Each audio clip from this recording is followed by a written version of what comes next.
Right. హైదరాబాద్లో ప్రముఖ హోటళ్లు తర్వాత చాలా ఫుడ్ కోర్టులు పెద్ద పెద్ద వాటికి సంబంధించినటువంటి చైర్మన్లు డైరెక్టర్ల ఇళ్లలో ఐటీ సోదాలు అయితే జరుగుతూ ఉన్నాయి. దాదాపుగా 30 ప్రాంతాల్లో ఇవి జరుగుతూ ఉన్నాయి. రాజేంద్ర నగర్లో మా క్రైమ్ కరెస్పాండెంట్ మణికంఠ కూడా సిద్ధంగా ఉన్నారు. మణికంఠ, ఈ ఐటీ సోదాలకు సంబంధించి పూర్తి డీటెయిల్స్ ఏంటి?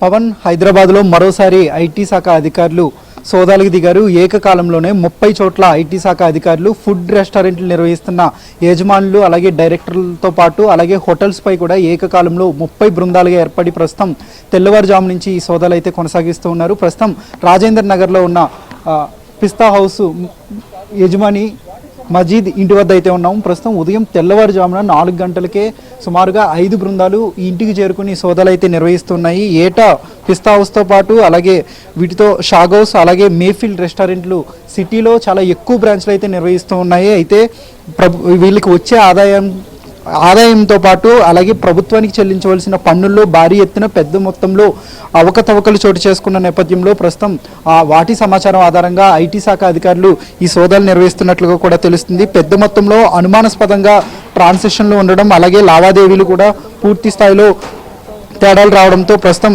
ట్యాక్స్ చెల్లింపుల్లో ఎక్కువగా తేడాలు రావడంతో ప్రస్తుతం ఈ సోదాలు నిర్వహిస్తున్నట్లు సమాచారం అందుతుంది. ప్రస్తుతానికైతే ఈ పిస్తా హౌస్ యజమాని మజీద్ ఇంట్లో 5 బృందాలు ప్రస్తుతం సోదాలు అయితే నిర్వహిస్తూ ఉన్నాయి.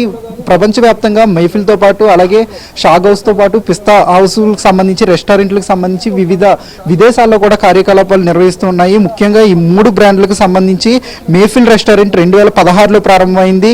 హైదరాబాద్లో దాదాపుగా 15 బ్రాంచ్లు నిర్వహిస్తూ ఉన్నారు. సో ఇందులో ఇదే కాకుండా ఇండియాలోనే కాకుండా యూఏఈలో కూడా ప్రత్యేకంగా ఒక బ్రాంచ్ కూడా నడుపుతుంది. సో 2025 వరకు ఈ బ్రాంచ్ అంటే సుమారుగా 2006 నుంచి 2025 వరకు ఎక్కువ సంఖ్యలో బ్రాంచ్లను విస్తరించుకుంటూ వెళ్తుంది. అలాగే పిస్తా హౌస్ 1997లో మహమ్మద్ అబ్దుల్ మజీద్ అయితే స్థాపించాడు. సో ప్రస్తుతం పిస్తా హౌస్ కూడా 44 స్టోర్లతో ప్రపంచవ్యాప్తంగా తన రెస్టారెంట్లు హవా అయితే కొనసాగిస్తుంది. అయితే ముఖ్యంగా ఫుడ్కి సంబంధించి డెలివరీ కావచ్చు అలాగే ఆర్డర్లు కావచ్చు. సో వివిధ ఫుడ్ ఐటమ్స్ రంగానికి సంబంధించి 2 రెస్టారెంట్లు చాలా ఎక్కువ వృద్ధిని సంపాదించాయి. అలాగే షాగ్ హౌస్ రెస్టారెంట్ కూడా గచ్చిబౌలి, ఓల్డ్ సిటీ తదితర ప్రాంతాల్లో కూడా ఉన్నాయి. సో ఇవన్నీ ఈ 3 బ్రాంచులు పెద్ద మొత్తంలో షాగ్ హౌస్ కావచ్చు, మేఫిల్ కావచ్చు అలాగే పిస్తా హౌస్ కావచ్చు. సో ఈ 3 బ్రాంచులు పెద్ద ఎత్తున ఏడాదికి 100 కోట్ల లాభాలు ఆర్జిస్తున్నప్పటికీ ప్రభుత్వానికి చెల్లించాల్సిన ట్యాక్సుల్లో పెద్ద ఎత్తున అవకతవకలు చోటు చేసుకోవడంతో ప్రస్తుతం ఈ సోదాలు జరుగుతున్నట్లుగా సమాచారం అందుతుంది. ఉదయం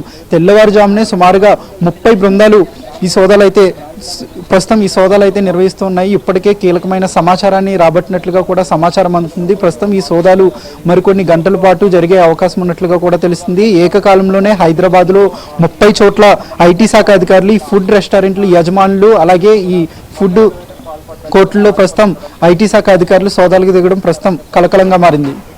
right, thank you Manikanta, thanks for the updates.